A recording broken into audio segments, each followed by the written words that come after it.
దైవ గ్రంథంలో నుంచి సమయంలో దేవుని వాక్యాన్ని మనం విందాం. పాత నిబంధన గ్రంథం, రాజుల మొదటి గ్రంథం, 17వ అధ్యాయం, 1వ వచనం. అంతటా గిలాదు కాపురస్తుల సంబంధియును తిష్బీయుడైన ఏలియా ఆహాబునొద్దకు వచ్చి, ఎవని సన్నిధిని నేను నిలవబడి ఉన్నాను, ఇశ్రాయేలు దేవుడైన ఆ యెహోవా జీవం తోడు, నా మాట ప్రకారము కాక ఈ సంవత్సరంలో మంచైనను వర్షమైనను పడదని ప్రకటించాను.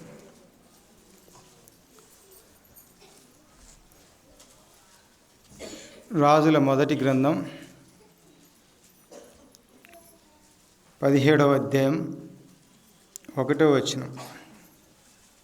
ఎవరున్నారమ్మా ఇక్కడ? ఏలియా ఏమైనాడో మనకు తెలుసు కదా. ఏమైనాడు? ఆయన ప్రవక్తగా ఉన్నాడు. దేవుడు ఎందుకు ఆ దినాల్లో ప్రవక్తలను ఏర్పాటు చేశాడు అన్న విషయాన్ని కూడా మనం ఆలోచన చేయాలి. ప్రవక్త అంటే దేవుని నోట నుండి దేవుని దాసునికి అందించిన మాటల్ని అందించేవాడు, లేక తప్పుడు మాటలు అందించేవాడు కాదు.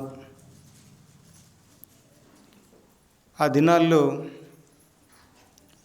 ఇశ్రాయేలు ప్రజలు దేవుని చేత ఏర్పాటు చేయబడిన ప్రజలు. న్యాయాధిపతుల ద్వారా ఆ ప్రజలు సేవలు అందుకున్న విధానాన్ని, అది దేవుడే ఏర్పరిచిన విధానాన్ని మనం చూస్తాం. ఆ తదుపరి దేవుడు కాదు కానీ ఆ ప్రజలే మాకొక రాజు కావాలని కోరుకున్నారు.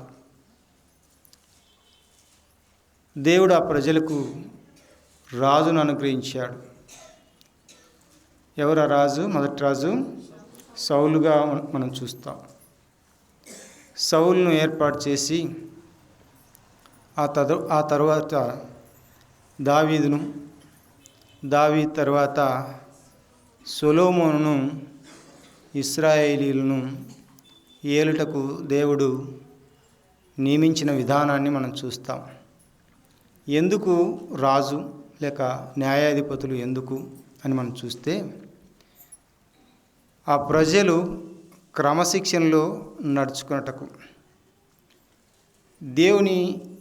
ఇశ్రాయేలీయుల పట్ల దేవుని యొక్క ముఖ్య ఉద్దేశం ఏంటంటే, వారు నా కట్టడలను ఆచరించి నా విధులను అనుసరించి నడుచుకోవాలి, ధర్మశాస్త్రాన్ని అనుసరించాలి. ఆయన ప్రణాళిక, ఆయన ఉద్దేశం ఇశ్రాయేలీయుల పట్ల మనము గమనిస్తున్నాం. ఆ దినాల్లో మనం చదువుకున్న భాగం మనం చూస్తే, సొలొమోను తర్వాత ఇశ్రాయేల్ దేశం 2 భాగాలుగా విడిపోయినట్లుగా మనం చూస్తాం కదా. యూదులు, ఇశ్రాయేలీయులు.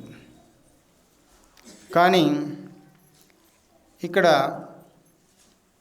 ఏ రాజు సమయంలో ఏలియా ఉన్నాడో మనం చదువుకున్నాం. ఎవరున్నారు? ఆహాబు. వాళ్ళ భార్య పేరు కూడా మనం తెలుసుకుందాం, యెజెబెల్ కదా. ఆహాబు, యెజెబెల్.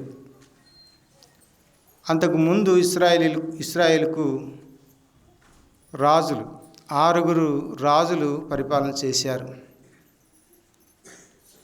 ఈ 6 రాజుల్లో కొంతమంది మంచిగా పరిపాలన అందించారు, కొంతమంది వారిని దారి తప్పించే పరిపాలన అందించినట్లుగా మనం చూస్తున్నాం. ఆ పరిపాలనలో ముఖ్యంగా ఎవరు నడిపించిన విధానాన్ని వారు ఫాలో అయ్యారో మనం చూడగలం. దేవుడు నడిపించిన విధానాన్ని కొందరు ఫాలో అయితే అన్య దేవతలు, ఇక్కడ ఆహాబును మనం చూస్తే బయలుదేవత ఆరాధన కలిగిన వాడుగా మనం చూస్తున్నాం. బయలుదేవతను ఆరాధిస్తూ అబద్ధ ప్రవక్తలను ఏర్పాటు చేసుకొని ప్రజలను పరిపాలిస్తున్న దినాలవి. ఎంతమంది ఉన్నారు అబద్ధ ప్రవక్తలు ఆహాబు దగ్గర? 400 మంది అసేరా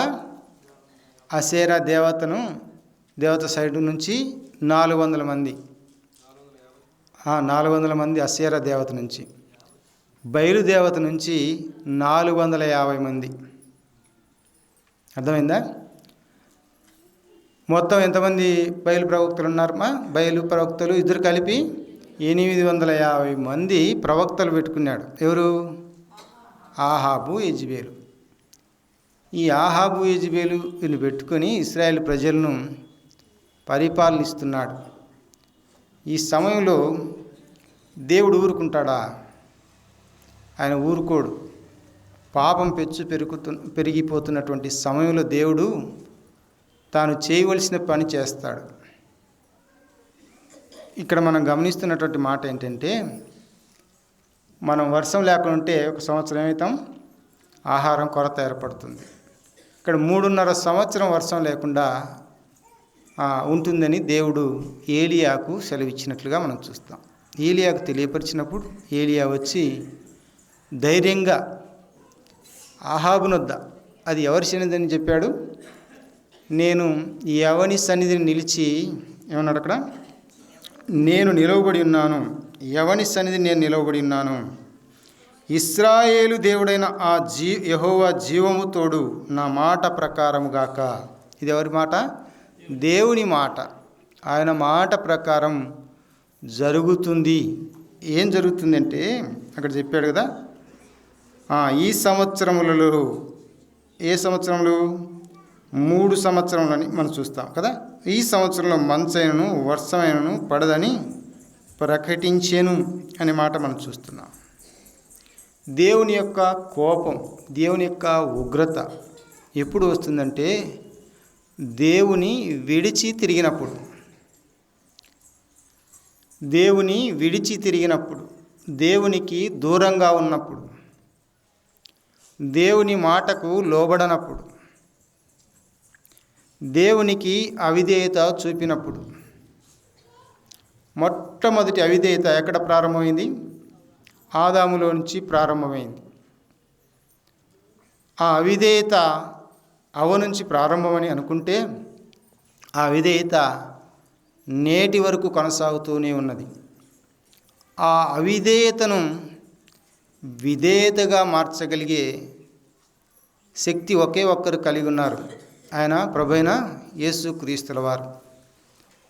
ఆయన తండ్రికి విధేయుడై మనందరి పాపముల కొరకై ఆ కలువరి శిలలో ఒక్కగానొక్క బలిగాను అర్పణగాను అర్పించుకొని సమాధి చేయబడి తిరిగి లేచిన వాడుగా మనం చూస్తున్నాం.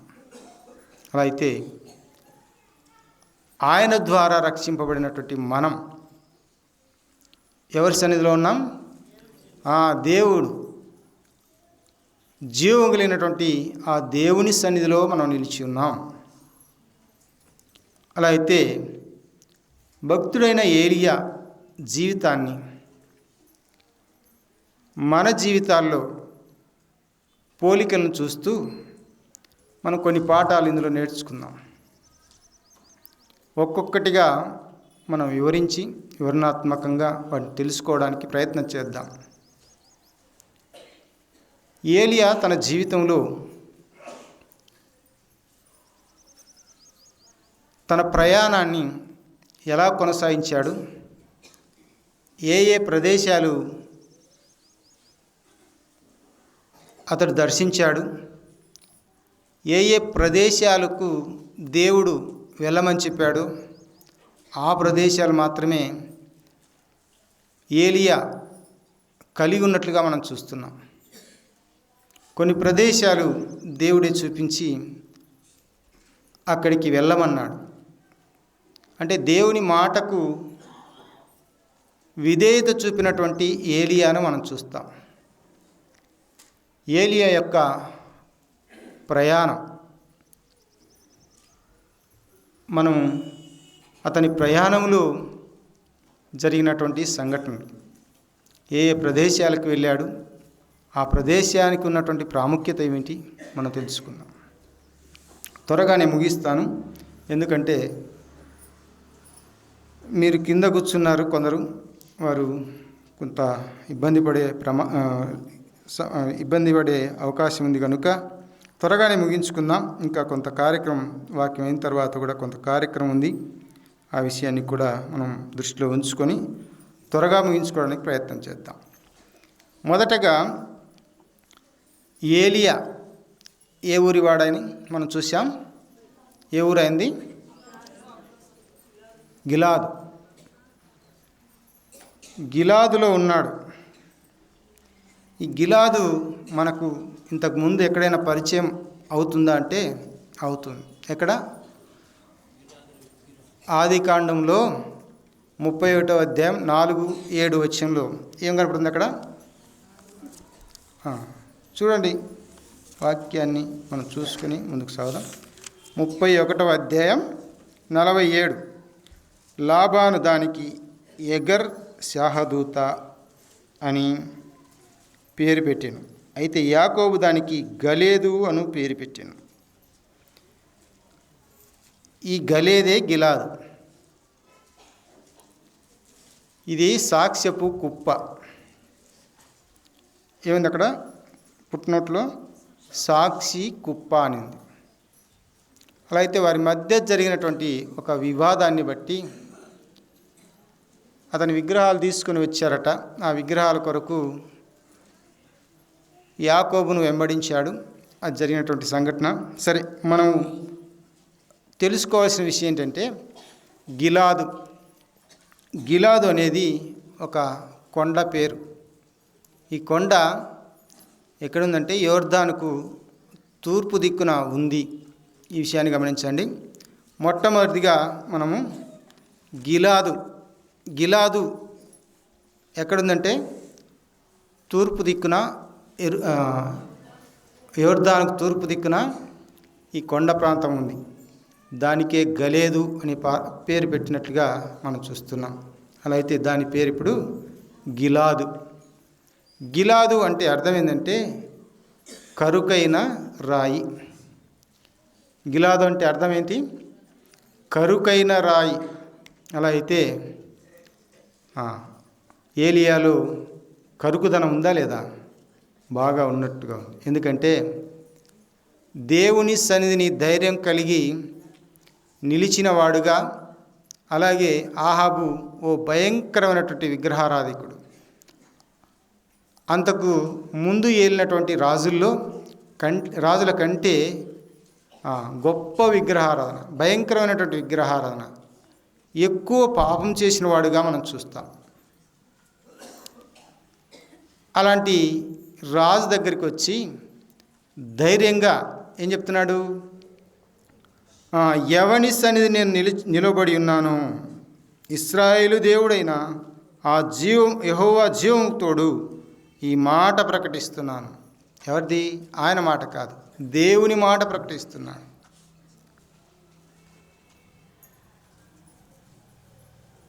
గిలాదు అంటే మనం చూసాం, ఒక సాక్షిగా నిలిచిన ఎవరు?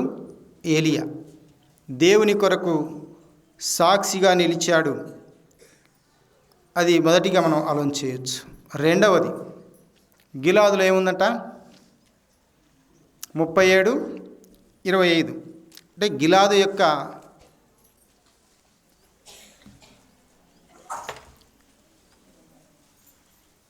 విశిష్టత ఏంటి? గిలాదులో ఉన్నటువంటి ఆ యొక్క విశిష్టమైన స్థితి గతులు ఏంటో మనం చూస్తున్నాం. గిలాదులో ఏముందంట? ఇంకా 37-25లో ఏముంది? ఆదికాండం 2వది గుగ్గిలం ఉంది. చదవండి. ఆదికాండం 37:25. వారు భోజనం చేయ కూర్చుండి కన్నులెత్తి చూడగా ఐగుప్తునకు తీసుకొని పోవుటకు గుగ్గిలము మస్తకియు బోలమును మోయిచున్న ఒంటెలతో ఇస్మాయిలీలైన మార్గస్థులు గిలాదు నుండి వచ్చుచుండిరి అన్నాడు. గిలాదు నుండి ఏం తెస్తున్నారమ్మా? గుగ్గిలం తీసుకొని వస్తున్నారు. ఇంకా మస్తకి అవన్నీ ఉన్నాయి. మనకు కావాల్సింది ఏంటంటే గుగ్గిలం. గుగ్గిలం అంటే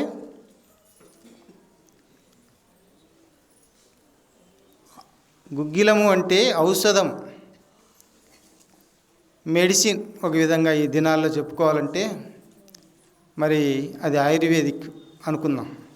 ఈనాడు ఉన్నది ఇంగ్లీష్ మెడిసిన్, అంటే కెమికల్తో తయారు చేయబడిన మెడిసిన్స్. రకరకాలు ఉన్నాయి.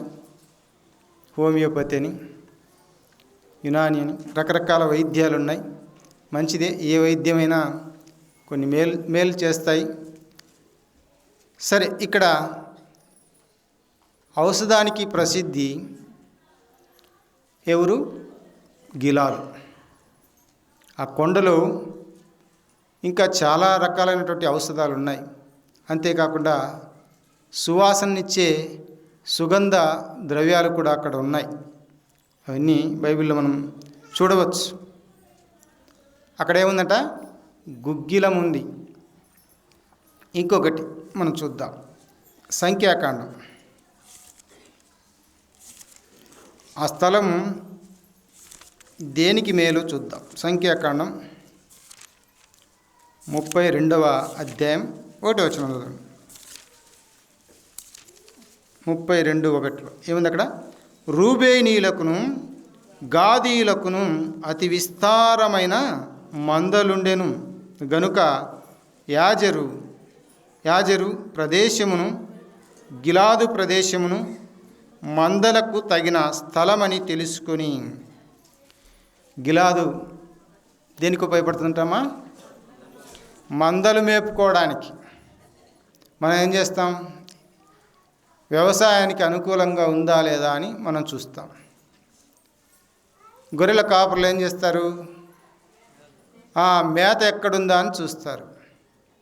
అలా అయితే గిలాదు కొండ దేనికి గుర్తుగా ఉందట? మేత ఉంది అక్కడ. ఏముంది? మందలకు మేత ఉంది, తగిన స్థలం అది.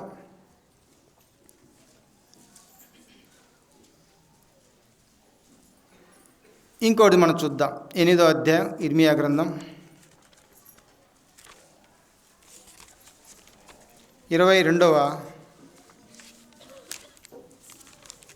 వచనాన్ని మనం చూస్తే అక్కడ ఒక మాట మనకు కనబడుతుంది. ఏంటి ఆ మాట? ఇర్మియా 8:22. గిలాదులో గుగ్గిలము ఏమీయు లేదా, అక్కడ ఏ వైద్యుడును లేడా, నా జనులకు స్వస్థత ఎందుకు కలగకపోవచ్చున్నది. గిలాదులో ఏం లేదని అంటున్నాడు ఇక్కడ? గుగ్గిలము లేదా. అలా అయితే ఏలియా ఎక్కడ నిలిచి ఉన్నాడు? దేవుని సన్నిధిలో నిలిచి ఉన్నాడు. దేవుని సన్నిధిలో నిలిచి ఉన్నటువంటి ఆ యొక్క ఏలియా తన జీవితంలో మనం చూస్తే ఏ ఏరియాలో ఉన్నాడో మనం చూస్తున్నాం. గిలాదులో ఉన్నాడు. గిలాదులో ఏముంది? ఔషధం ఉంది. సంఖ్యాకాండంలో మనం చూసాం 32:1 వచనంలో అది మందలు మేపు స్థలంగా ఉంది. అలా అయితే ఇర్మియా 8:22లో అంటున్నాడు గిలాదులో స్వస్థత అంటే గుగ్గిలము లేదా అన్నాడు. ఏ వైద్యుడు లేడా, జనులకు స్వస్థత ఎందుకు కలగకపోవచ్చున్నది అన్నాడు. ఈ మూడును మనం ఆలోచన చేస్తే, అంటే ఇక్కడ 22వ వచనంలో చదువుకున్న మాట ఒకటేంటి? గిలాదులో గుగ్గిలం లేదా, ఏ వైద్యుడును అక్కడ లేడా, స్వస్థత ఎందుకు కలగకపోవచ్చున్నది? ఎందుకు కలగకపోవచ్చున్నది? గుగ్గిలం ఉంటే వైద్యుడు ఉంటాడు అనుకుందాం. వైద్యుడు ఉంటే అక్కడ ఉన్నటువంటి వ్యాధిగ్రస్తులకు స్వస్థత ఎందుకు లేదు? దానికి గల కారణం ఏంటి అని మనం చూస్తే, ఈ స్వస్థత ఎలాంటి స్వస్థత? భౌతిక సంబంధమైన స్వస్థత ఒకవేళ కావచ్చేమో కానీ అక్కడ ఉన్నటువంటి ప్రజలు. కానీ దేవుడు మాట్లాడుతున్నటువంటి మాట ఏంటంటే ఆత్మీయమైనటువంటి స్వస్థత.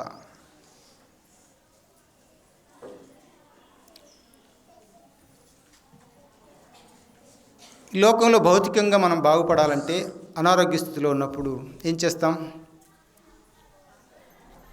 ఎక్కడికి వెళ్తామా? హాస్పిటల్కి వెళ్తాం. ఆ హాస్పిటల్ ప్రైవేట్ హాస్పిటల్ కావచ్చు, ఇంకా ప్రభుత్వ హాస్పిటల్ కావచ్చు. ఈ హాస్పిటల్లో మనకు భౌతిక సంబంధమైనటువంటి అనారోగ్యాలు బాగు చేసుకునే అవకాశం ఉంటుంది.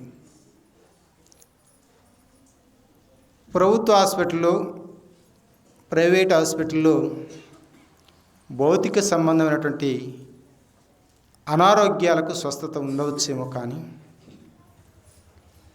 మన ప్రభు అయిన యేసుక్రీస్తు ప్రభు హాస్పిటల్లో ఏముంది? ప్రభు హాస్పిటల్ ఎక్కడమ్మది? దేవుని సన్నిధే. ఏముంది ఇక్కడ? వినుట వలన విశ్వాసము కలుగుతుంది. దానివల్ల ఏం కలుగుతుందమ్మా? ఆత్మరక్షణ కలుగుతుంది. అలా అయితే ఈ స్వస్థత, పాపం వలన వచ్చు జీతము మరణం. అలా అయితే ఈ మరణం నుంచి తప్పించాలి అని అంటే యేసుక్రీస్తు ప్రభువారి యందు విశ్వాసం ఉంచాలి. దేవుని యందు విశ్వాసం ఉంచకుండా వారు వారి ఇష్టానుసారంగా రకరకాల దేవతల మీద వారు ఏం చేస్తున్నారు? విశ్వాసం నుంచి వారు కొనసాగుతున్నారు. అది చూడండి, ఇర్మియా గ్రంథంలో మనం చూస్తే 8వ అధ్యాయం 2వ వచనంలో చూస్తే, వారు సూర్య చంద్ర నక్షత్రముల ఎదుట వారు ఏం చేస్తున్నారు? సాగిలపడుతున్నారు. అక్కడ దాని అర్థం అది. కానీ కొన్ని వేరుగా అక్కడ మనం చూస్తాం. కానీ వారు ఏం చేస్తున్నారంట? సూర్యునికి, చంద్రునికి, నక్షత్రాలకు పూజ చేస్తున్నారు. వారు భ్రష్టులైపోయారు. దేవుని యొక్క విధి విధానాలను వారు దూరం చేసుకున్నారు. దేవుని యొక్క విధి విధానాలను అనుసరించి నడుచుకోకుండా వారి ఇష్టానుసారంగా నడుచుకుంటున్న విధానాన్ని మనం చూస్తున్నాం. అందుకే యెరూషలేము ప్రజలు ఎలా ఉన్నారట? పడిపోయారు అన్నాడు 4వ వచనంలో. చూడండి, ఇర్మియా గ్రంథం 8:4. మరి యెహోవా ఇలాగు సెలవిస్తున్నాడు, వారితో చెప్పుము, మనుషులు పడి తిరిగి లేవకుందురా అన్నాడు. పడిపోయిన వారు తిరిగి లేవకుండా అలాగే ఉంటారా? ఎవరైనా పడిపోతే లేవకుండా అలాగే ఉంటే వారికి ఏదో ఎక్కువ ప్రమాదం కలిగినట్లు. లేచారనుకో, వారు ఆ ప్రమాదం నుంచి మరలా కోలుకోవడానికి ప్రయత్నం చేస్తారు. ఆ తర్వాత తొలగిపోయిన తర్వాత మనుషులు తిరిగి రారా అన్నాడు. దేవుని యొక్క బాధ వ్యక్తం చేస్తున్నట్లుగా మనం చూస్తున్నాం. యెరూషలేము ప్రజలు ఏలా విశ్వాసఘాతకులై నిత్యము ద్రోహము చేయుచున్నారు అన్నాడు. దేవుని యొక్క బాధ ఇందులో మనకు కనపడుతుంది. ఆనాడు ఇశ్రాయేలు ప్రజలు కూడా ఆహాబు రాజుగా ఉన్నప్పుడు ఏలబడుతున్నటువంటి సమయంలో ఏలియా వచ్చి మంచైనను వర్షమైనను కురవదని తెలియపరిచిన విధానాన్ని మనం చూస్తున్నాం. ఆ తర్వాత జరిగిన సంఘటన మనం చూస్తున్నాం. గిలాదు దేనికి ప్రసిద్ధి అంటే మేత మేటకు ఇంకొక పాయింట్ మనం చూసాం కదా. మేపడానికి అది ఒక స్థలంగా ఉంది. అంటే గొర్రెల మందలు అక్కడ మేత మేయడానికి చాలా వీలుగా ఉంటుంది అన్నట్లుగా మనకు కనబడుతుంది కదా. మనం చూసాం సంఖ్యాకాండం 32వ అధ్యాయం 1వ వచనంలో. ఇందాక ఔషధం యొక్క ప్రాముఖ్యత ఏంటో చూసాం. మన ప్రభు ఎవరు? వైద్యులకు వైద్యుడు. అలా అయితే ఈ లోకంలో ఎవ్వరు ఏ వైద్యం చేతనైనా కూడా పాపం అనే రోగానికి మందు ఇవ్వలేరు. అలా అయితే మన ప్రభు అయిన యేసుక్రీస్తుల వారు పాపం అనే రోగానికి మందు ఇవ్వగలిగినటువంటి సమర్థుడు, సామర్థ్యత కలిగినవాడు. ఆయన ఒక్కడే. ఆయన దగ్గర ఏముందంట? ఆత్మ సంబంధమైన స్వస్థత, ఆత్మ రక్షణ దేవుడు అనుగ్రహించేవాడు. ఇశ్రాయేలీల్లో స్వస్థత కలగకపోవట కారణం ఏంటంటే దేవునికి దూరంగా ఉండిపోవట అని మనం చూస్తున్నాం. దేవునికి వారు దూరంగా ఉన్నారు, విశ్వాసఘాతకులయ్యారు. దేవుని యందు విశ్వాసం ఉంచండి అని దేవుడు చెప్తే నిర్గమాకాండంలో మనం చూస్తాం. ఏమని? నేను తప్ప మీకు వేరొక దేవుడు లేడు, ఆకాశం ఎందుకు కానీ భూమి ఎందుకు కానీ భూమి క్రింద నీళ్ళ ఎందే కానీ మీరు ఎలాంటి విగ్రహాన్నైనా మీరు చేసుకుని వాటికి సాగిల పడకూడదు. నేనే మీకు దేవుడు, నేను తప్ప వేరొక దేవుడు మీకు ఉండకూడదు. సృష్టిని పూజిస్తున్న జనాన్ని చూస్తున్నాం. అలాంటి జనంతో దేవుడు మాట్లాడుతున్న విధానాన్ని మనం గమనిస్తున్నాం. ఇక్కడ ఏలియా ద్వారా కూడా అక్కడ ఉన్నటువంటి ప్రజలతో మాట్లాడుతూ వచ్చాడు. ఇది ఏలియా యొక్క జీవితంలో మొదటి అనుభవం. ఇక రెండవ అనుభవానికి మనం వద్దాం.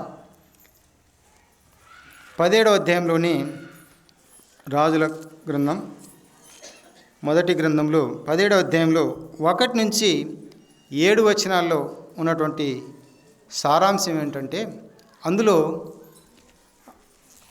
దేవుడు ఏలియాకి ఏం చెప్పాడు?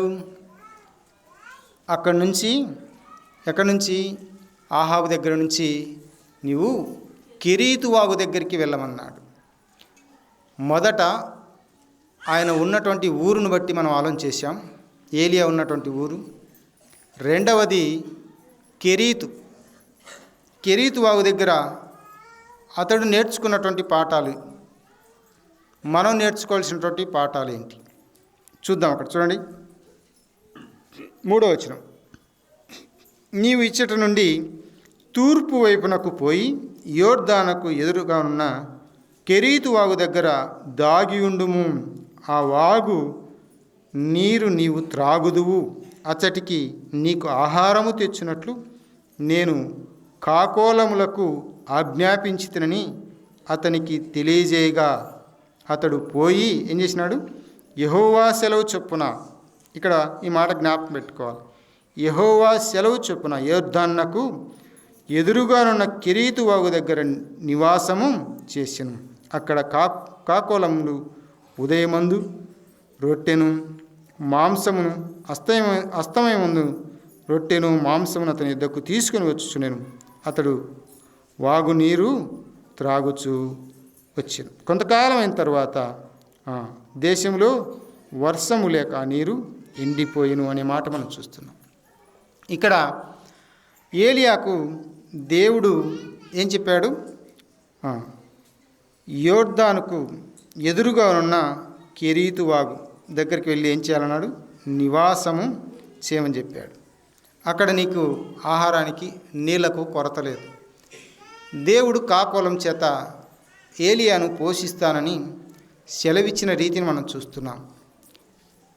ఇక్కడ కెరీతు అంటే లోయ అని, ఏరు అని, కత్తిరించుట అని రకరకాల పదాలు మనకు కనబడతాయి. ఇంకొకటి కోసే ప్రదేశం. కెరీతు అంటే లోయ, ఏరు, కత్తిరించుట, కోసే ప్రదేశం. ఇవన్నీ కూడా కెరీతు అనే పదానికి అర్థమిస్తాయి. అలా అయితే అక్కడ నేర్చుకున్నటువంటి పాఠం ఏంటి అని మనం చూస్తే, దేవుడు ఏం చేస్తున్నాడు? ఆహారం. ఎలాంటి ఆహారం ఇస్తున్నాడు? బలమైన ఆహారం. మామూలుగా మనం ఏం చేసుకుంటాం? రోజు మాంసం తింటామా? రోజు రొట్టెలు చేసుకొని తింటామా? ఈ బలమైన ఆహారం చేసుకోలేం కదా. ఎప్పుడో ఒక వారానికి, కొందరు ఒక నెలకు, కొందరు సంవత్సరానికి కూడా. ఎందుకంటే వారి వారి పరిస్థితుల ప్రభావాన్ని బట్టి, ఆర్థిక ఇబ్బందులను బట్టి అలాగూ ముందుకు కొనసాగుతుంది. కానీ ఆ దేవదేవుని యొక్క సన్నిధిలో ఏం కలిగి ఉన్నాడంటే మంచి బలమైనటువంటి ఆహారాన్ని ఇస్తున్నాడు. అయితే అక్కడ దాంకోవాల్సినటువంటి ఆవశ్యకత ఏంటి అని మనం చూస్తే, అక్కడ కరువు పరిస్థితి ఏర్పడింది. ఎక్కడ? ఇజ్రాయెల్. ఆ కరువును తప్పించడానికై దేవుడు ఏం చేస్తున్నాడు? కెరీతు వాగు దగ్గరికి పంపిస్తున్నాడు. కెరీతు అంటే మనం చూసాం, కత్తిరించుట అనే విషయాన్ని మనం ఆలోచన చేస్తే, అక్కడ దాచి ఉంచి ఏం చేస్తున్నాడు ఏలియాను? ఎలా కత్తిరిస్తున్నాడు? మనం మొక్కలు కత్తిరిస్తూ ఉంటాం, తెలుసు కదా. మొక్కలు ఎందుకు కత్తిరిస్తామా? సీనా చెట్లు, ఇంకా మన ఇంటి దగ్గర ఉన్నటువంటి మొక్కలు ఏం కావాలా? బలము తెచ్చటకై, బలం పొంది ఇంకా బాగా ఫలించుటకై మొక్కలు కత్తిరించు. అంటే వేస్టేజ్ అంతా కత్తిరించి ఆ చెట్టుకు ఇంకా బలాన్ని చేకూర్చే విధంగా. అలా అయితే మన ప్రభు ఏం చేస్తాడు? దేవుని సన్నిధిలో నిలబడితే, లేక దేవుని సన్నిధిలో ఉంటే మనము బలపరచబడాలంటే ఏం చేయాలా? కత్తిరించబడాలి. అంటే మన జీవితంలో ఏ లోపాలు ఉన్నాయో వాటిని ఏం చేసుకోవాలి? దేవుని సన్నిధి, దేవుని వాక్యము చేత, రెండంచులు కలిగిన ఖడ్గం అన్నాడు కదా దేవుని వాక్యం. అలా అయితే దేవుని వాక్యం చేత మన జీవితాల్లో ఉన్నటువంటి వాటిని ఏం చేసుకోవాలి? కత్తిరించుకోవాలి. బలమైన ఆహారాన్ని దేవుడు అక్కడ ఇస్తాడు, బలపరిచే దేవుడు. అందుకే ఒక మాట అన్నాడు పౌలు కదా, నన్ను బలపరచు అనిందే నేను సమస్తమును చేయగలను అంటున్నాడు. అలా అయితే అక్కడ దాగి ఉండగల కారణం ఏంటంటే దేవుడు బలపరచబోతున్నాడు. అందుకే అక్కడ కొన్ని దినాలు బాధకు గురి చేశాడు, ఇబ్బందికి గురి చేశాడు ఏలియాను. వైద్యుడు ఒక వ్యక్తికి ట్రీట్మెంట్ చేయాలంటే ఏం చేస్తాడమ్మా? మందులు ఇస్తాడు. మందులు బాధ కలిగిస్తాయా, బాధ కలిగించవా? కలిగిస్తాయమ్మా? చెప్పండి. మందులు రాసేటప్పుడు ఏ డాక్టర్ దగ్గరికి పోయినా ఫ్యాంటాప్ రాయించాడు, తర్వాత మిగిలిన మందులు రాయించాడు. ఫ్యాంటాప్ దేనికిమ్మా? కడుపులో బాధ కలగకుండా కదా, గ్యాస్ట్రిక్ రాకుండా వాడి ద్వారా, మిగిలిన ట్యాబ్లెట్స్ ద్వారా. ఈ గ్యాస్ట్రిక్ రాకుండా ఉండాలని ఆ మందులు రాయించాడు. అంటే బాధ కలుగుతుందా లేదా? బాధపడితేనే నువ్వు బాగుపడతావు. రెండవది సర్జరీ అంటే ఏదో లోపల అవయవాలు దెబ్బతిన్నాయి, లేకపోతే ఎముకలు ఇరిగాయి. నాకు జరిగిన సంఘటన కూడా నాకు గుర్తుకొస్తాను. సర్జరీ చేయడానికి డాక్టర్ ఏం చేస్తాడు? మత్తు సూదిచ్చి కోసేస్తాడు. అంటే బాధ ఉంటుంది, తర్వాత బాధ తెలుస్తుంది. ఈ బాధ లేకుండా ఏ డాక్టరు రోగిని స్వస్థపరచలేడు. అలా అయితే ఇక్కడ ఏలియాను కూడా దేవుడు చేసేది అది. అక్కడ కొన్ని దినాలు ఇబ్బందికరమైన పరిస్థితిలో నువ్వు ఉన్నా కూడా నేను నిన్ను బలపరుస్తాను, పోషిస్తాను అంటున్నాడు. అలా అయితే ఇక్కడ మనం చూస్తే కెరీతు అంటే కత్తిరించుట. అలా అయితే దేవుని యొక్క వాక్యం చేత మన జీవితాల్లో ఇక్కడ ఏమన్నాడు? ఒక మాట మనం జ్ఞాపకం చేసుకున్నాం కదా, యెహోవా సెలవు చొప్పున అన్నాడు. అలా అయితే దేవుని యొక్క మాట చొప్పున మన జీవితాల్లో ఏమైనా లోపాలు ఉంటే వాటిని ఏం చేయాలి? సవరించుకోవాలి, కత్తిరించుకోవాలి. కత్తిరించబడినప్పుడే ఆత్మీయంగా మనం ఏమవుతాం? బలపరచబడతాం, ఎదుగుతాం. మొక్క ఏమవుతుంది? బాగా ఎదిగి ఫలిస్తుంది కదా. కత్తిరిస్తాడు. సీనా చెట్లు బాగా కత్తిరిస్తూ ఉంటారు కదా. ఎందుకు కత్తిరిస్తారు? అది బాగా ఫలించి పూతలేసి ఫలించి కాయలు ఇవ్వడానికి దాన్ని కట్ చేస్తాడు. అలా అయితే ఇక్కడ కూడా దేవుడు ఆ ప్రాంతానికి ఎందుకు వెళ్ళమన్నాడంటే అతని బలపరచు నిమిత్తమే. అలా అయితే దేవుని సన్నిధానాన్ని కలిగి ఉన్నటువంటి ఏలియా ఏమేం పాఠాలు నేర్చుకుంటున్నాడో మనం చూస్తున్నాం. ఇక మూడవది మనం చూస్తే ఏంటని మనం చూస్తే రాజుల గ్రంథంలోనే 17వ అధ్యాయం 8 నుంచి 24 వచనాల్లో మనం చూస్తే ఇంకొక పదం కనపడుతుంది. ఏంటి ఆ పదం? సారేపతులో ఉన్నటువంటి విధవరాలు కదా ఉంది అక్కడ. సారేపతులో ఉన్నటువంటి విధవరాలు ఏముంది అక్కడ? ఆహారము ఇక్కడ కెరీతు వాగు దగ్గర నీళ్ళు అయిపోయినాయి, ఎండిపోయింది అది. ఇక తాగడానికి నీళ్ళు లేవు, ఆహారం కూడా ఇక్కడ నేను సప్లై చేయను అని చెప్పాడు. ఇక్కడ ఇప్పుడు చెప్తున్నటువంటి మాట ఏంటంటే నీవు సారేపతుకు వెళ్ళు అన్నాడు. అక్కడ ఎవరున్నారట? ఒక విధవరాలు ఉన్నది అన్నాడు.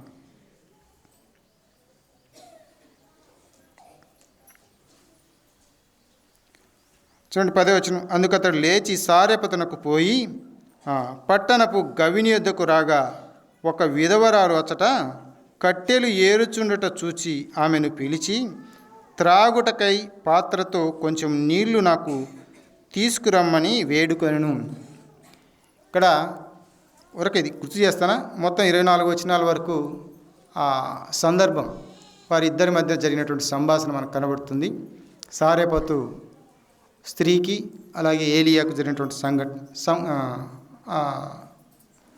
సంభాషణ మనం చూస్తున్నాం. ఈ సంభాషణలో జరిగినటువంటి విధానం మనం చూస్తే, గమనిస్తే ఏం జరిగిందంట, ఆమె కొంచెం నూనె కలిగి ఉంది, కొంచెం పిండి కలిగి ఉంది. అందులోనే నాకు ఒక అప్పం ఇవ్వమంటున్నాడు ఎవరు? ఏలియా. ఆ నూనె అయిపోవచ్చింది, పిండి కూడా అయిపోవచ్చింది. ఇక్కడ ఆమెను ఒక విధంగా ఆమెను ఏం చేస్తున్నాడు? బలపరుస్తున్నాడు. ఇంకొక మాట మనం చూస్తే, మనం చూసినప్పుడు ఈ మాట మూడవ మాటలో మనం గమనించవలసిన విషయం ఏంటంటే, సారెపతు అంటే అర్థం ఏంటంటే కొలిమి లేక మండుచున్న స్థలము, ఇంకొకటి సానబెట్టే స్థలం. కొలిమి, మండుచున్న స్థలము, సానబెట్టే స్థలం. చూసారా, పల్లెల్లో మనం గమనిస్తూనే ఉంటాం. ఏం చేస్తారు వాళ్ళు? కొలిమి ఏర్పాటు చేసి ఉంటారు. ప్రతి పల్లెల్లో దాదాపుగా ఉంటుంది. ఈనాడు పట్టణాల్లో కూడా మనం చూస్తాం. ఆ కొలుములే కాకుండా ఇంకా కొలుములు ఉన్నాయి. ఏమేమి కొలుములు ఉన్నాయి? బంగారు, వెండికి అన్నిటికి కొలుములు ఉన్నాయి లేదా? ఉన్నాయి. ఎందుకు ఈ కొలుములు అని మనం చూస్తే, పదును పెట్టడానికి కదా. వస్తువులను అంటే వ్యవసాయం చేసే వస్తువులు ఉంటాయి, పికాసి, గడార్లు, ఇలాగ రకరకాలు ఉంటాయి. గొడ్డలి, మచ్చుకొత్తి కదా, మచ్చుకొత్తి, ఇవన్నీ కూడా పదును పెట్టడానికి మనం అందులోనికి తీసుకెళ్ళి కాంచి ఏం చేస్తాం? పదును పెడతారు. ఎవరు? కంసాలి. నిజంగా ఈ పదును పెట్టాలంటే అది కాల్చాలి కదా. కాల్చినప్పుడు ఏమవుతుంది? అందులో ఉన్నటువంటి మస్ట్ అంతా ఏమవుతుంది? కరిగి ఆ అగ్నిలో కలిసిపోతుంది. దానికి ఉన్నటువంటి మస్ట్ అంతా కరిగి అగ్నిలో కలిసిపోతుంది. కలిసిపోయిన తర్వాత కంసాలం చేస్తే దాన్ని బాగా సాంచి పదును పెట్టడానికి ప్రయత్నం చేస్తాడు. అలా అయితే మనం సారెపతు అనేటువంటి ఆ ఊరికి ఉన్నటువంటి పేరు ఎందుకు అక్కడికి పంపించాడు అని మనం చూస్తే, సానబెట్టుట. ఎవరిని సానబెట్టాలి ఇక్కడ? ఏలియా. ఆ ఇద్దరు ఉన్నారే, విధవరాలి కుమారునికి దేవుని యందు విశ్వాసాన్ని, వారిని విశ్వాసం నడిపించడానికి ప్రయత్నం చేస్తున్నాడు. దేవుని యందు విశ్వాసించడానికి ప్రయత్నం చేస్తున్నాడు. ఏం చెప్తున్నాడు చూడండి. అక్కడ కొంచెం అన్నాడు కదా. కొంచెం నాకు మొదటగా అప్పం చేసి నాకు ఇమ్మంటున్నాడు. లేదయ్యా, ఈ కొంచెమే ఉంది, కొంచెం పిండి కొంచెం నూనె మాత్రమే ఉంది.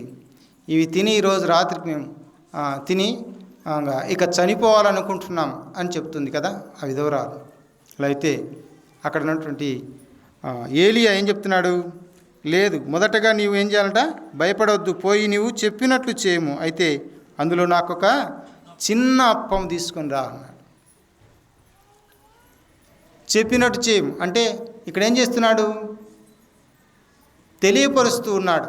ఆ తర్వాత నీకును నీ బిడ్డకును అప్పములు చేసుకో అన్నాడు.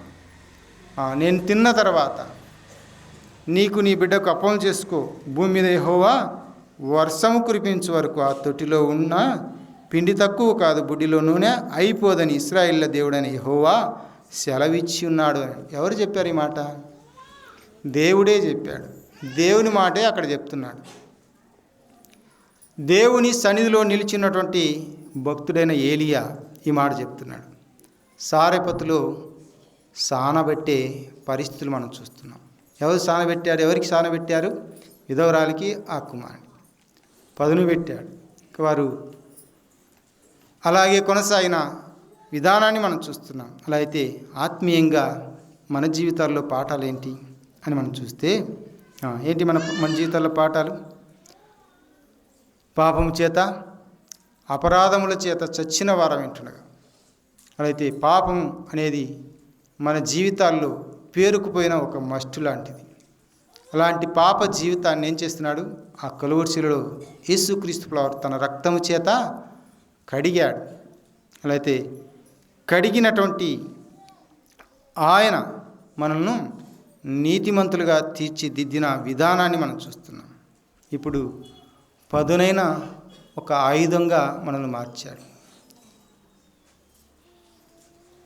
దేవుని యొక్క వాక్యాన్ని మనకు అందించాడు. ఈ వాక్యం చేత మనం ఏం చేయాలి? అనేకులను ఏం చేయాలి? చంపాలా? వాక్యం అనే ఖడ్గం చేత పొడవాలి అన్నాడు. పేతురు ఏం చేసినాడు? దేవుని వాక్యం అనే ఖడ్గం చేత పొడిచాడా? వారి యొక్క హృదయములో పొడవబడి అనే మాట మనం చూస్తాం. పొడవబడి నిజమే, వారు రక్షణ పొందుటకై పొడవబడి అనే మాట మనం చూస్తున్నాం. అపోస్తలుల కార్యాలు 2వ అధ్యాయం కదా, 38వ వచనం. వారి యొక్క హృదయంలో దేవుని వాక్యం పొడవబడినప్పుడు వారు ఏమయ్యారు? రక్షణ పొందిన విధానాన్ని మనం చూస్తున్నాం.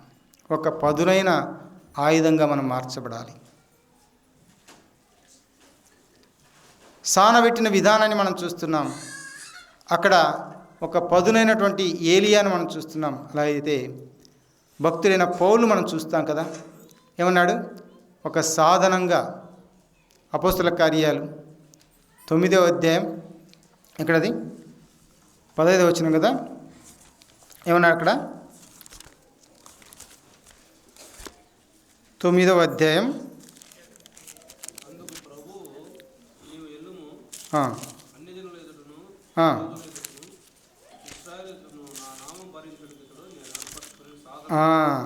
అన్యజనుల ఎదుటను ఇశ్రాయేలీల ఎదుటను నేను ఏర్పరచుకున్న సాధనం. ముందేమైంది? అది ఆ సాధనం మొద్దుబారిన సాధనం. అది ఏ దానికి ఉపయోగపడదు కదా. పౌలు భక్తిపరుడు. గమలీయేలు పాదముల దగ్గర ధర్మశాస్త్రాన్ని అంతటిని పిహెచ్డి అంటారే, వర్డ్ టు వర్డ్ కదా, పదానికి పదం, ఏ పదం కావాలో ఆ పదాలను నేర్చుకొని పెట్టుకున్నాడు. ఈ భూమి మీద ఏ పదాలైతే ఉపయోగించబడుతున్నాయో ఆ పదాలన్నీ పౌలుకు తెలుసు. అలాంటి చదువుకున్నటువంటి పౌలు ఏముంది? అతనిలో కరడు కట్టిన ఒక వ్యక్తిగా ఉన్నాడు. ఏం చేసేవాడు? దేవుని యందు విశ్వాసం ఉంచిన వారందరిని ఏం చేస్తున్నాడు? హింసిస్తున్నాడు, వారిని చెల్లాచెదరు చేస్తున్నాడు. అపోస్తలుడైన పౌలు ఇక్కడ జరిగినటువంటి సంఘటన మనం చూస్తే దమస్కుకు వెళుచున్నాడు. అక్కడ కూడా దేవుని యందు విశ్వాసం ఉంచిన వారు కూడుకొని దేవుని ఆరాధిస్తున్నారు. సమాజ మందిరపు అధికారితో ఒక పత్రాన్ని తీసుకొని బయలుదేరాడు. ఏంటి? ఏం పత్రం అది? ఎవరు యేసుక్రీస్తు నామములో కూడుకోవద్దు, ప్రార్థన చేయకూడదు. ఈ పత్రాన్ని తీసుకొని ఒక అధికార పత్రం ఇది చూపించి అక్కడ ఉన్నటువంటి వారందరినీ ఏం చేయొచ్చు? చెదరగొట్టవచ్చు అని వెళ్తున్నాడు. ప్రభు ప్రత్యక్షమయ్యాడు. సౌలా సౌలా, నీవేళ నన్ను హింసిస్తున్నావు. తన బిడ్డలను హింసిస్తుంటే తన్ను హింసించినట్టు కదా. అందుకే ఇశ్రాయేలీలా అదే నా బిడ్డలను ఏదో ఉంది, కన్నుగుడ్డు ముట్టినట్టుగా అంటారు కదా. సరే, నన్ను ముట్టినవాడు మిమ్మును ముట్టినవాడు, నన్ను ముట్టినవాడు మిమ్ములను ముట్టినవాడు ఏ విధంగా మనం తీసుకోవచ్చు. ఆయన కనుగుడ్డును ముట్టినట్టు. కనుగుడ్డును ముట్టితే ఊరుకుంటామా? పెటాని చేసి పెరికేస్తాం కదా ఇతరులను. సరే, ఏది ఏమైనా దేవుని యొక్క బిడలను ఏమైనా చేస్తే ఆయన ఊరుకుండేవాడు కాదు అన్నట్లుగా మనం చూస్తున్నాం. ఏం చేశాడు? పౌలుకు కళ్ళకు ఏం చేశాడు? పొరలు వచ్చేటట్టు చేశాడు. ఆ తర్వాత అననీయ ద్వారా ఆ కన్నుకున్నటువంటి పొరలు ప్రభువే తిమ్మని చెప్పి కొంచెం, అంటే ఎక్కువ అని కాదు కానీ గుడ్డితనం ఇంకా కొంచెం మిగిలే ఉన్నది అతని యొక్క జీవితంలో. కనుక ఆ విషయాన్ని మనం గమనించినప్పుడు అక్కడికి తీసుకెళ్ళి ఆ సందర్భంలో పౌలు కలిగినటువంటి ఆ భ్రష్టత్వాన్ని నుంచి విముక్తిపరిచిన విధానాన్ని మనం చూస్తాం. అందుకే నేను ఏర్పరచుకున్న సాధనము అన్నాడు. అలా అయితే పదునైనటువంటి వ్యక్తిగా ఏం చేశాడు? దూసుకు వెళ్ళాడు. అనేక ప్రాంతాలకు తిరిగి ఏం చేశాడు? సువార్త ప్రకటించి అనేక హృదయాలను పొడిచాడు కదా. పొడుచుట ద్వారా దేవుని వాక్యం వారి యొక్క హృదయాల్లో పొడవబడటం ద్వారా అనేకులు ప్రభువునందు విశ్వాసం ఉంచి రక్షణ పొంది ఆయా దేశాల్లో స్త్రీలుగా నిలిచి అనేకులకు వాళ్ళు కూడా ఏం చేశారు? సువార్తను ప్రకటించేవారుగా ఉన్న విధానాన్ని మనం చూస్తున్నాం. అలా అయితే సారెపతు మనకేం తెలియజేస్తుందంటే సానబెట్టే పరిస్థితి. అలా అయితే ఏలియా అలాగూ వారికి సానబెట్టిన విధానాన్ని మనం చూస్తున్నాం. కనుక ఇక్కడ కూడా యెషయా గ్రంథంలో మనం చూస్తే వారు భ్రష్టు పట్టిన జీవితాలను దేవుడు ఏం చేస్తా అంటున్నాడు? యెషయా గ్రంథం 1వ అధ్యాయం 18వ వచనంలో ఏమంటున్నాడు? అక్కడ యెహోవా మాట సెలవిచ్చుచున్నాడు, రండి మన వివాదము తీర్చుకొందము. మీ పాపములు రక్తం వలె ఎర్రనివైనను అవి హిమం వలె తెల్లబడును. కెంపు వలె ఎర్రనివైనను అవి గొర్రెబొచ్చు వలె తెల్లనివగును. మీరు సమ్మతించి నా మాట విని ఎడల మీరు భూమి యొక్క మంచి పదార్థం అనుభవింతురు అన్నాడు. అలా అయితే సమ్మతింపక తిరగబడితే ఖడ్గం పాలవుదురు అన్నాడు.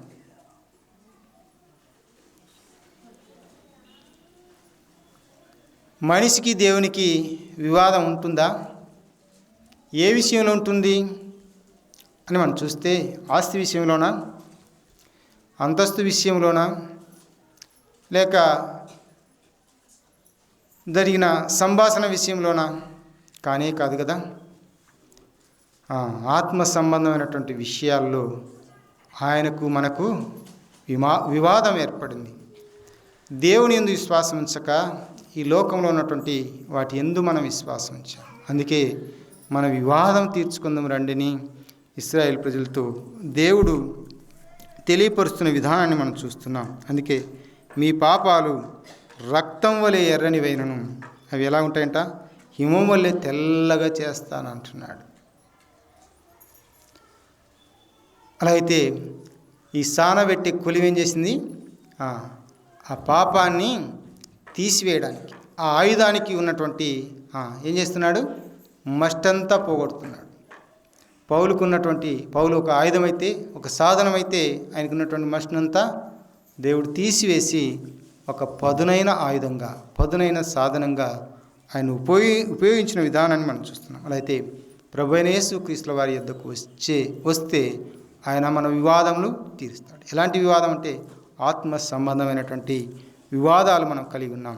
అంటే దేవుని వెంబడించక, దేవుని అనుసరించి నడుచుక మన ఇష్టానుసారంగా నడుచుకుంటున్నాం అన్న విషయాన్ని మనం గమనించాలి. అలాంటి పరిస్థితిలో దేవుడు మనల్ని పదునైనటువంటి సాధనాలుగా చేయవాడై ఉంటున్నాడు అని ఇక ఏలియా జీవితం ద్వారా మనకు అర్థమవుతుంది. ఇంకొకటి రాజుల మొదటి గ్రంథం 18వ అధ్యాయం 19వ వచనంలో అక్కడ ఏం కనబడుతుంది? ఇంకొక సంఘటన అక్కడ మనం చూస్తాం. ఏంటి అక్కడ మనం చూస్తే 18-19లో అక్కడ కర్మేలు పర్వతం మనం చూస్తాం. కర్మేలు పర్వతం మీద ఏం జరిగిందో మనకు తెలుసు. ఆహాబు రాజు యొక్క ఎవరోళ్ళు? అబద్ధ ప్రవక్తలు లేక బయలు ప్రవక్తలు. ఏలియాకు జరిగినటువంటి సంఘటన మనకు తెలుసు. ఇక్కడ సవాలుగా మారిన విధానాన్ని మనం చూస్తున్నాం. మీ దేవతలు గెలుస్తారో మా దేవుడు గెలుస్తాడని ఏలియా సవాల్ చేశాడు. అంటే బలిపీఠం కట్టి బలిపీఠం మీద ఏం చేయాలి? మాంసం పెట్టి ఆకాశం నుంచి అగ్ని దిగి వచ్చి వాటిని కాల్చి వేయాలి లేక దహించి వేయాలని అక్కడ సవాల్. అయితే ఏలియా ఇక్కడ ప్రార్థన చేసినప్పుడు ఆ సవాల్లో ఏలియా గెలిచిన విధానాన్ని మనం చూస్తున్నాం. గెలిచినప్పుడు ఏం చేశాడు ఏలియా? 450 మందిని చంపేశాడు. అలా అయితే ఈ ప్రాంతానికి ఒక పేరు పెట్టి కర్మేలు ప్రాంతం అని మనం చూస్తున్నాం కదా. కర్మేలు పర్వతం, ఫలవంతమైన భూమి, దానికి ఒక పేరు పెట్టాడు. ఫలవంతమైన భూమి హెబ్రీ భాషలో కర్మేలు అలా అయితే మంచిగా ఫలించేటువంటి అలా ఆ భూమి ఇప్పుడు ఎలాగుంది? ఫలించని భూమిగా నిలిచిపోయింది. తిరిగి ఏం జరిగింది అక్కడ? ప్రార్థన చేసినప్పుడు అక్కడ ఏం జరిగింది? వర్షం దేవుడు తిరిగి అనుగ్రహించిన విధానాన్ని మనం చూస్తాం. సరే, ఇంకా కొన్ని సంగతులు మనం ఆలోచిస్తే, వారు అక్కడ ఏలియా అక్కడ ఉన్నటువంటి 450 మందిని చంపినప్పుడు యెజబెల్ ఏం చెప్పింది? ఏమనింది ఆయనతో? యెజబెల్ అనింది మాట ఏంటంటే ఏలియాతో ఏమనింది? వారిని చంపావు, నీ ప్రాణం కూడా అలాగే ఈ రాత్రి ఏమవుతుంది? వారి ప్రాణం వలె అవుతుంది. అలా అయితే ఏలియా ఏం చేశాడంటే కాస్త భయపడి ఎక్కడికి వెళ్ళాడు? హోరేబు పర్వతం మీదకి వెళ్ళాడు. అక్కడికి వెళ్ళి దాక్కున్న విధానాన్ని కూడా మనం చూస్తున్నాం. సరే, ఇక్కడ హోరేబు అనగా ఎడారి లేక దేవుని పర్వతము అని మనం చూస్తున్నాం. చూడండి, ఇక్కడ జరిగినటువంటి సంఘటన ఏంటంటే, రాజులు మొదటి గ్రంథంలో మనం చూస్తున్నాం. 19వ అధ్యాయం 16వ వచనాన్ని మనం చూస్తే అక్కడ మాట మనకు కనబడుతుంది. ఇశ్రాయేలు వారి మీద నింసికుడైన యెహూకు పట్టాభిషేకం చేయము, నీకు మారుగా ప్రవక్త అయ్యుండుటకు ఆబేల్ మెహోలా వాడైన సాపాతు కుమారుడైన ఎలీసాకు అభిషేకము చేయము అన్నాడు.